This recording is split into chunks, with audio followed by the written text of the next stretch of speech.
another episode of Space Space presented to you by the Fantasy Shot Callers with Streamlabs. I'm 7 o'clock.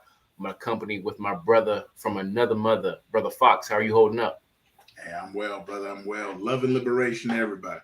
I love it. I love it. Last but certainly not least, the king of the South, the warden of the South, Big E, the AKA the fantasy football big guy. How are you doing? Hey, what up, man? You know, truly blessed. Hey, much love to y'all, man. Can't wait to get it started. Very excited. Let's get it, fellas. Traditionally, Safe Space is a place for you to cry, vent, and drown all your fantasy sorrows away. But we're not in the regular season, so we are doing division breakdowns right now. This week, we're tackling the AFC South.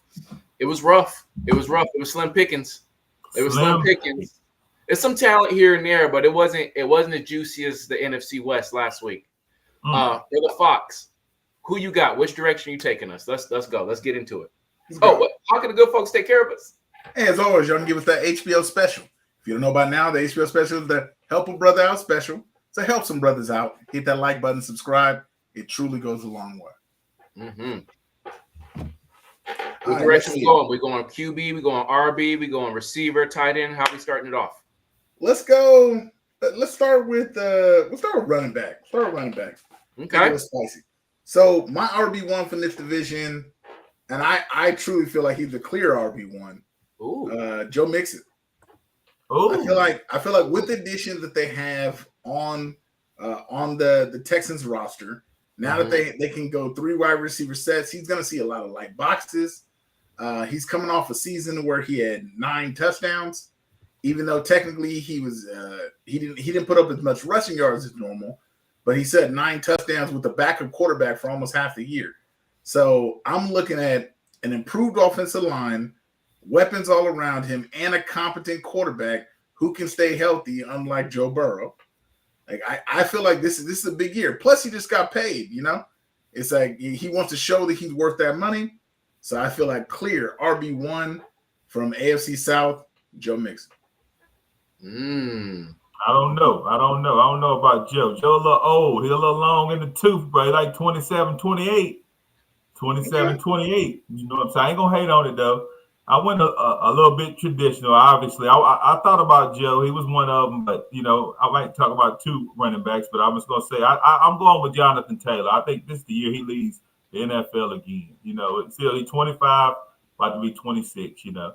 So he's running the ball. He's strong. You know, everybody knows how he plays. I just stole him from a guy in the Heart to Start Ashy, the Classy League. They was hating on me, trying to veto my trade, but it's all love. You know what I'm saying? Shout out to Guccini them. But Jonathan Taylor, I mean, he's a proven vet. I did talk about that. You know, the guy was mad at Irsay and all of that, but I mean, he's just a dog. You know, dogs gonna do what they're gonna do. So he's gonna get it this year. He's gonna be the number 1 running back in the NFL. Wow, that's a bold prediction. I'm coming out with it. Right. Wait. But I ain't doing no bets. We're done 5 bets. All right. You said number 1. Number one. RB1. RB1. Over who gonna beat him? You think Breece Hall? Breece Hall, he'll blue 10 boy. We got family in the house. Oh, what it do, nephew? Hey, fam, what's good, player? We appreciate you rocking with us. RB1 that's big talk. That's big talk. Look. Maybe because I just traded for him, I'm excited. Big E, I'm not gonna lie to you. That's a terrible take for him being RB1. So what I'm gonna do here? Look. You brought the dinosaur out, man. We're gonna shut that down. We're gonna start it right back up. All right, now let's start this over again. Let me hear your take. Who's the real RB1? Man, you brought that dinosaur pick out, man. You know what I'm saying? Joe Mixon, he was dirt. That's why since they got rid of him, they really didn't want him. And I mean, it don't matter. Money. I mean, they really ain't got no bread. But I mean, Mixon is 100 years old. The man is 137 years old. The man is 137 years old. Don't nobody want no 28-year-old running back. The only one who's running is James Conner. He's 29, about to be 30, and they already drafted his replacement. If you draft Mixon, you're crazy. You know what I'm saying? I would rather have JT. I think for the value, I would take if JT is closer. You know what I'm saying, falling in the rounds, you would take JT over Mixon if you get him. You know, so JT was running back 34 last year. Yeah, he got hurt. He was in the blue tent. You know what I'm saying? He started on the pup list. Remember, he didn't play until he missed the first few games. Like first 4 games. Yeah, that's true. But even when he came back, he still was in the mix with he got 4.5, but he ran 4.5 yards a carry. You know, he got 4.5. I mean, and to miss the first 4 games, you know how players, they won't even get cranked up. So to get almost 5 yards a carry, that's pretty good after missing 4 games, you know, from the beginning. I do think he's going to finishes the highest RB in that division, but I do have Mixon as a close second. But I do not think that either one of them will be RB1. Maybe top 5 for JT, but maybe we can go first in rushing yards. But overall, number 1. Oh yeah, he has the potential. He's done it before, so you can't say he can't do it. But will he do it with AR-15 getting close to that goal line? Mm-hmm. That a mobile quarterback will ruin a running back. I mean, he'll open them up for yards, but when it comes to goal line, you know what time it is. I respect it. I love Joe Mixon. I think the Houston Texans are probably the second best team in the AFC. With that said, they should be playing from ahead from a lot of games, and it's not going to be the CJ show. It's actually going to be the Joe Mixon show. His contract is front loaded, so he's getting breaded this year. So this is the year you want to draft him. Next year, he will be 30. He's not getting breaded. They're going to run that man absolutely into the ground this season. The defense got better. You can't put 8 in the box because you got Diggs on the left. You got Collins on the right. You're going to have Dale back, mid-season. You got Schultz running seams. The quarterback can throw intermediate routes, can make every professional throw deep route. So I really do like the situation. I think he's still got a little bit of juice left, so I do like him as a RB1. I don't have him, I think he's getting undervalued. Where is he at? I think we saw him at 54. Maybe I saw him earlier when I had him up. So I do like Joe Mixon a lot. I like JT a lot, but I don't have either one of them as number 1. So he's going RB16, number 53 overall. I think he should be a 3rd, 4th round pick, in my opinion. So that's a great value. Who do you have as your RB2? We got another one. Oh, we got another. What? Uncle, what's good? Wow.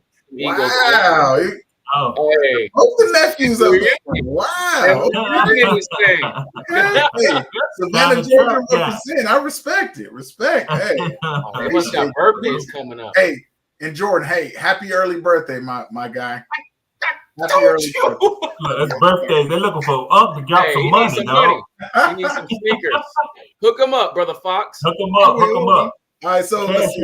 RB2, even though I had him on my fantasy players to avoid list, I still feel like Travis Etienne is running back 2 out of this division. 2 reasons. Number 1, he's in a contract year. They didn't pick up his 5th-year option, so he's running for his life. As running backs, other than Christian McCaffrey and the aforementioned Jonathan Taylor, they don't necessarily get picked up long term for those contracts. So he might be playing to be on a franchise tag for next year. So I look at it as that he's going to be grinding to make that real money. Number 2, as I mentioned before, it's not necessarily he's going to get the carries because he gets the carries, he gets the balls out the backfield, but it was just inconsistency. And I think that inconsistency showed because of what they have at the quarterback position. Trevor Lawrence was inconsistent, which also made the backfield inconsistent. If you're not driving down the field scoring touchdowns, it's really hard to actually put up consistent numbers in the game. So, it all starts at that quarterback position, and it's gonna permeate to the rest of the team. So I feel like he's still gonna have a quality year, but I am scared that he was so inconsistent. It was either boom or bust last year. All right. Hey, I totally agree. I cannot go Mixon. I just feel y'all. I don't agree with it. I'm not going Mixon. I'm going Travis Etienne. I think that even though I dialed him, I ragged him. I said he was a blue tent boy, walked straight into the blue tent, and he did. And he's been injured. He was injured at Clemson. like I said, like you said, it's a contract year. I think that, you know what I'm saying, this is the year that Lawrence kind of gets his foot. And it seems like the times when I drafted him, or Seven, you drafted Lawrence last year in a lot of leagues, but they don't pan out. But I think this year he redeems himself, opening up some lanes. Got the rookie, you know, from LSU, you know what I'm saying, he's going to shine. So, as far as the wide receiver. So, I mean, that's going to open up some lanes for ATN. I like ATN. I think that he can play. If he can stay out of the blue tent, he's going high. I don't think I would draft him early like people are doing, but I like Travis Etienne. I've never been a fan of his. You know, last year he was proving me wrong until he proved me right. He finished the season not on the best foot. He, as you mentioned, Big E is a blue tent boy. He got a little dog in him. You got to acknowledge that. He started off on fire. Contract year for sure. But I just, like, again, I feel comfortable going with JT and Mixon as my two RBs. It's funny. All three of us have different, you know, you two have ETN, me and Brother Fox have Mixon, but me and Big E have JT. So very, very interesting. We'll have to do a, what do you call this, start bench cut between the three of them and see what people say. We got one more. It says, what's the channel name? I'll drop a follow. For real. Fantasy Shot Callers YouTube channel. Shout out to the Shot Callers. We appreciate no doubt them giving us the platform to do what we do so well. Big E, where you want to take it? Let me see where I'm going to take it, man. Let's go ahead. I'm like the quarterback. I'm gonna go ahead and just go with the quarterback. Might as well. We can wait. It don't matter. But I'm gonna go with the quarterback. And for me myself, you know what I'm saying. You got to go for me, C.J. Stroud. I mean, there's no way. I don't want to get into the other ones yet. We can talk about the other quarterbacks. But I mean, Stroud, like I said, he has all the weapons. I think Mixon is going to do good, but not good enough to where he's going to just be an outright RB1. I just don't feel that. But I feel like, with Diggs, the addition of Diggs, you can't go wrong. And like you said, with Dale's going to be hurt for half of the year, but he's going to be all right. But I mean, you leading the league last year as a rookie, man. They said the brother wasn't smart enough. He come in there shining on everybody in the NFL. You know what I'm saying? Know the playbook out. He a gunslinger, and that's what I love about him. But hey, you take it, Brother Fox. Yeah, I couldn't agree more. C.J. Stroud was my QB1 for this division. The man had 4,100 yards passing last year, 23 touchdowns, 5 interceptions. And this is, I believe he missed, 2 or 3 games due to injury. He in passing yards had he actually stayed healthy for the entire season.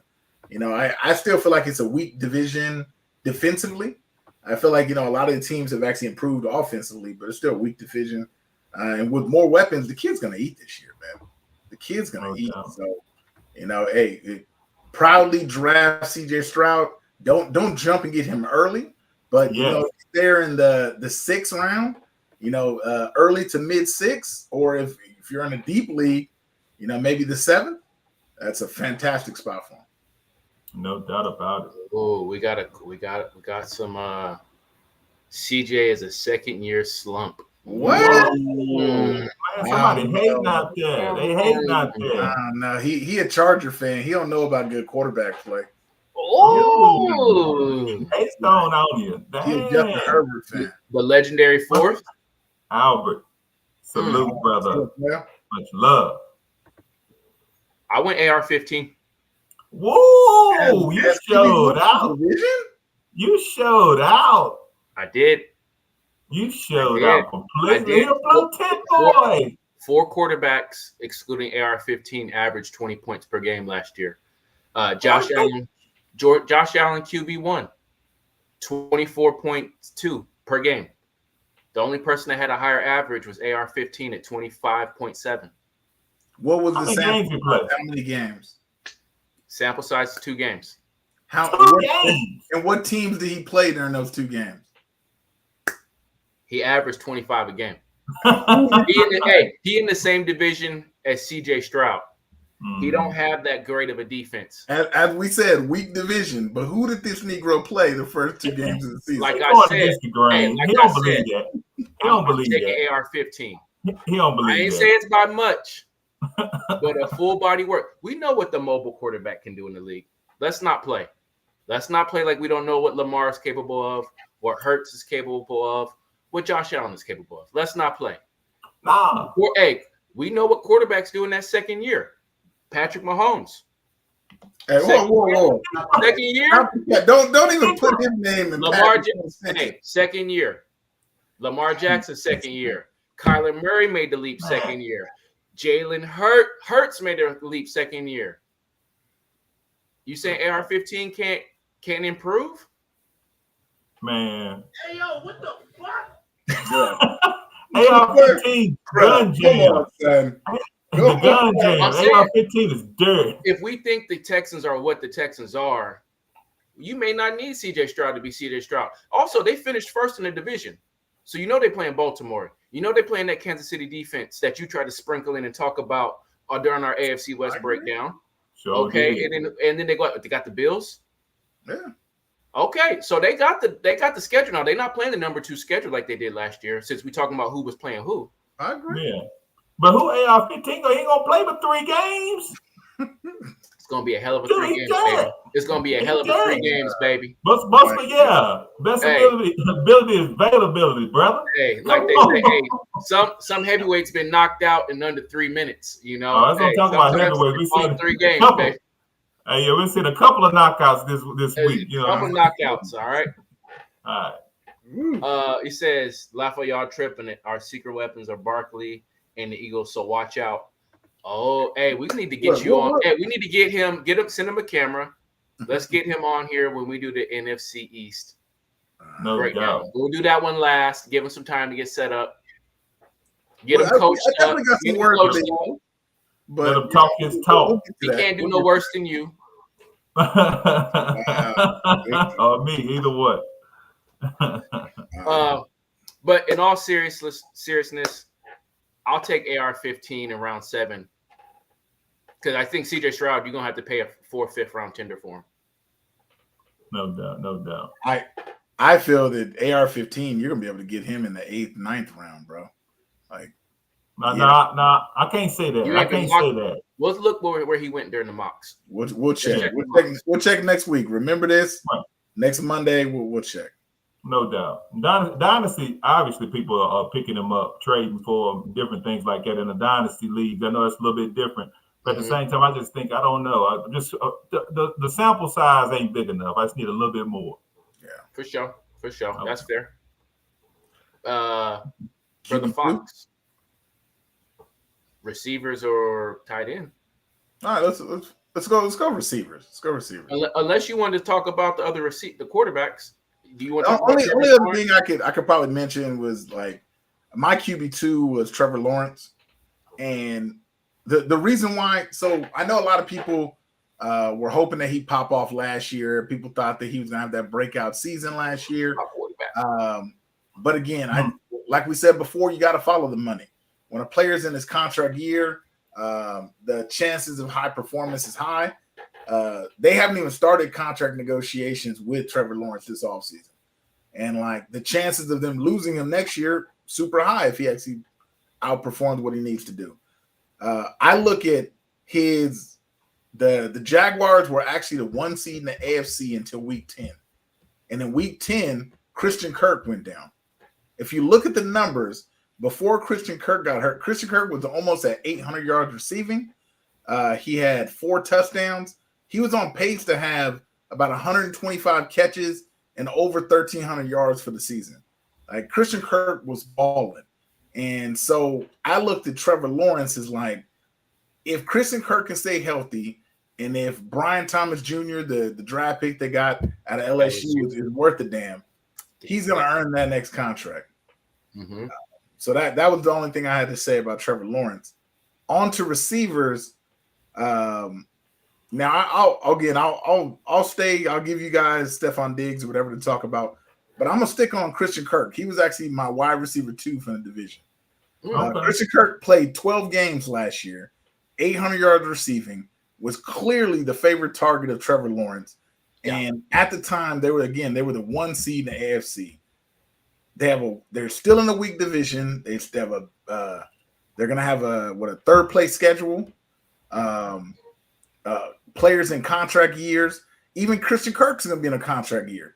I look to him to have. He's gonna be a sneaky pick. You can get him as your flex and win the fucking fantasy football league. I completely agree. I had him as my wide receiver too. No doubt. He's a proven 1,000-yard receiver in Arizona. He did it again in Jacksonville. Mm-hmm. When you look at his body of work, I mean, the only thing that really hurt him last year was health. And now that they don't have to force targets to Calvin Ridley, I think he's going to, like you said, he's going to be a great flex that will win you a league. And you can probably get him in the 7th, 8th round as long as we don't talk him up too much. What you got, Biggie? No doubt. I had my same as my second. That was my second wide receiver as well. I do have a sneaky pick, but my first obviously I think is Nico Collins. And I know he's not a sexy name. Even I have trouble drafting Nico Collins myself. There's something about I just don't believe in him. In some ways, you know what I'm saying. I know he's good, but I just don't trust him yet. I think that's what I'm saying. Plus, they had the addition of Diggs, but at the same time, I think he's the most talented. And I like Tank Dell, but obviously he got shot, got some things he got to work out. You know what I'm saying? But I think Nico, he's the clear number one. They already got rapport, so they're gonna be, nice. They're already nice. Okay, what up, Blair? So what's up, Big Dog Flo Joe? But definitely, I like Nico Collins as the wide receiver one. That one's for you, Brother Fox. So I don't think Jacksonville is going to let Trevor Lawrence walk, strictly because he was touted so much coming out of college that you can't really let someone who was perceived to be the savior of the franchise walk. He hasn't played bad enough for them to move on, but he hasn't played good enough for them to give him a long-term extension. But I feel, unfortunately, the situation that Jacksonville is going to be in is that quarterbacks, regardless of their talent, think Danny Dimes last year. Regardless of their talent, if it's their turn to be the highest paid quarterback, they will be. And so by not picking up his 5th-year option, they're going to be forced to sign him to a long-term contract next year. Otherwise, what do? Do you start over and go get Shiloh, not Shiloh, but the kid out of Colorado? Or it's Shador Sanders, or get back from Georgia. It's like, they have potential, but you never know if they're actually going to live up to it. Whereas at least, Trevor Lawrence is a commodity. He may not be enough to win you a Super Bowl, but he's enough to get you to the playoffs. So to answer your question, I don't think they'll let him walk. He doesn't have enough trade value to really get back what you can get for him. And so they're going to unfortunately sign him to I could see a Kirk Cousins similar contract. Yeah, or you could do like the Las Vegas Raiders and have two dirt rotten quarterbacks. How about that, man? Or do like the Falcons. Right, man. Big E looking young.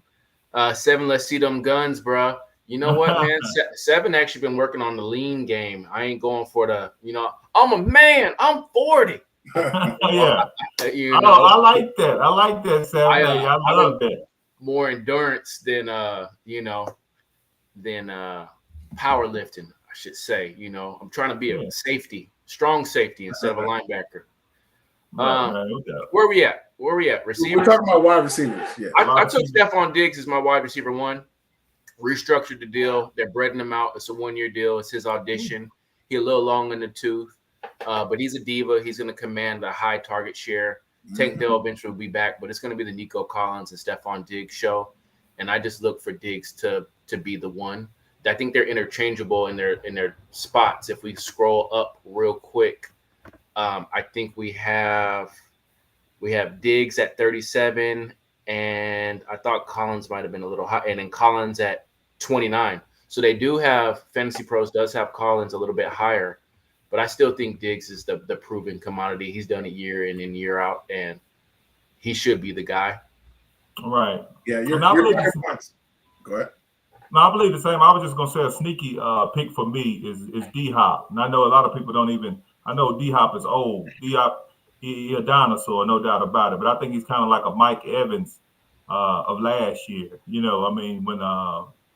when Levis, when he was in, he was a wide receiver 10, going back when Levis started, to start. So I just think that if you, try to look for some value, you're just trying to get a wide receiver at the end of your draft, you got a spot, and if D-Hop is available, pick him up. You know what I'm saying? You can throw him in, plug and play, at least in your flex spot. Yeah. What do y'all think about Calvin Ridley joining them? That don't matter. Calvin Ridley, Hopkins, he'll help spread out the defense a little bit, and D-Hop won't see the top DB every single game. But yeah, I agree with Big E. He he quietly had 1,000 yards and 7 touchdowns last year. And this is, having multiple different quarterbacks and not having a reliable number 2 on the opposite side. So, give him some talent around him. Let Levis learn the system a little bit better. Hey, sky's the limit. Right. Hey, ain't no shame in the game. Right. Says laugh out loud. I'm not gonna lie, I'm a little late on football stats right now, but next time I'll be ready to talk for real. Hey, we here every Tuesday. I don't know where you at, but it's 7 p.m. Pacific Standard Time. We here just having fun, shooting the shit.